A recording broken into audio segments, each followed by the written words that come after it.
X-Tudo Caboquinho, com Orlando Câmara.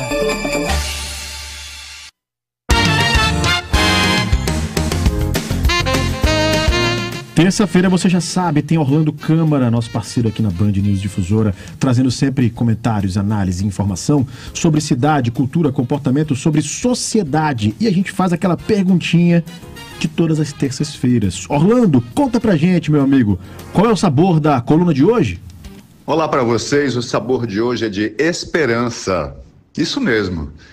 A gente tem falado aí semanas seguidas sobre desesperança, sobre problemas, e hoje é sobre esperança. E aí eu vou contar uma história para vocês, vou tentar ser bem breve. Há uma semana atrás, eu estava na terça-feira mesmo, fazendo uma palestra no curso de economia da UEA, a convite do professor Rodrigo Castelo Branco. O convite inicial era para falar de desenvolvimento regional sobre a ótica que eu mais gostasse, né? E aí eu bati uma bola com o Rodrigo, que é uma pessoa super acessível e maleável, e tentei convencê-lo de que o mais importante que nós precisávamos abordar era o humano. Eu via os índices da indústria, a indústria 4K, o futuro, a exploração mineral, mas eu não via, muitas vezes, nessa abordagem do desenvolvimento regional, o humano. E ele, na hora, comprou a ideia e ficou super empolgado.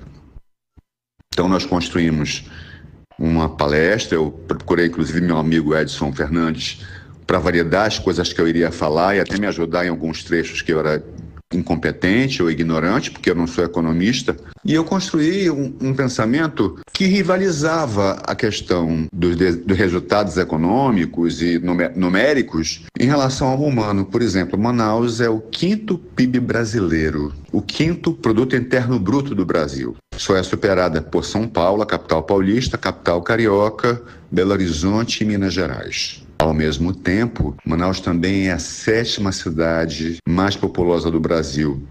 Já falamos aqui sobre isso, que Manaus sozinha é maior que os estados, populacionalmente falando, de Rondônia, de Roraima, do Acre, do Amapá e do Tocantins também, se eu não me engano. Mas esses números, assim, validados, 130 e poucos bilhões até agosto, faturados pela Zona Franca de Manaus, eles são números econômicos. E aí eu propus a eles fazer um contraponto desses números com os indicadores sociais de Manaus. Manaus, que é uma cidade capital do Amazonas, que concentra metade da população, metade mais um pouco, inclusive, de um estado que tem 50% e um pouco mais de pessoas vivendo na linha de pobreza. De uma capital que é a 2ª com maior área favelizada do país. Só é superada por Belém. E assim, no retrovisor, Belém com 56 e pouco, Manaus logo atrás com 53. Mas Manaus, por ser mais populosa que Belém, Manaus é a maior cidade em população da região norte. Manaus tem das 20 favelas mais populosas do Brasil, nós falamos isso semana passada, Manaus tem 6. São 8 na região norte e 6 em Manaus. Você vai fechando os números dos indicadores sociais e eles estão diametralmente opostos aos números econômicos. Isso é assustador. Por exemplo, Manaus, que é o 5º Produto Interno Bruto brasileiro, teve o 4º maior índice de desemprego no 2º semestre deste ano. Trimestre, no 2º trimestre desse ano. E eu não falo do 3º trimestre porque ele só vai ser divulgado agora dia 22 pelo IBGE. Nós fomos a 4ª capital brasileira com desocupação. Com todo esse faturamento do polo industrial, enfim, tudo isso nos questiona muito acerca do modelo Zona Franca, que hoje parece que é um mal necessário. A gente está convivendo com uma doença que, se a gente extirpar, pode ser muito arriscado, e aí a gente fica tratando com quimioterapia para ver se ela regride, enquanto a gente encontra uma outra solução para a situação, né? Eu estava com um pouco de medo de abordar sobre essa ótica, porque eu já tive na UEA algumas vezes, no curso de economia, inclusive, a convite do Roderick e de outros professores, para falar sobre atividades econômicas, como o turismo, como a cultura.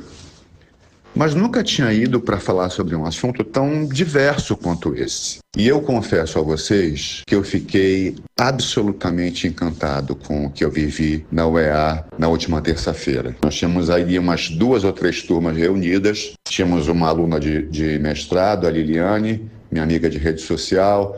Tínhamos alguns professores, professora Cleísa Bessa, o ex-professor Edson Fernandes. Tinha um clima acadêmico maravilhoso. E também tivemos uma aceitação, a compreensão do que eu estava falando perfeitamente pela plateia. Nós começamos às 8 e nós ultrapassamos às 10 horas com a sala cheia. E eu vi os olhos brilharem, era impressionante, eu não vi ninguém dormindo, por exemplo. Eu vi os olhos brilharem, eu vi as pessoas querendo dar testemunhos, uma pessoa que foi ao interior, em algum momento nós falamos de garimpo e de crimes ambientais, e essa pessoa quis dar um testemunho que esteve numa cidade para prestar um concurso e como é que funcionava. Foi maravilhoso. Eu saí de lá com a impressão de que aquela geração, daquela turma, ela é capaz de nos tirar do buraco. Talvez eles sejam capazes de fazer aquilo que nós não fomos capazes. Capazes de ter políticas públicas que privilegiem, em primeiro lugar, o ser humano. Né?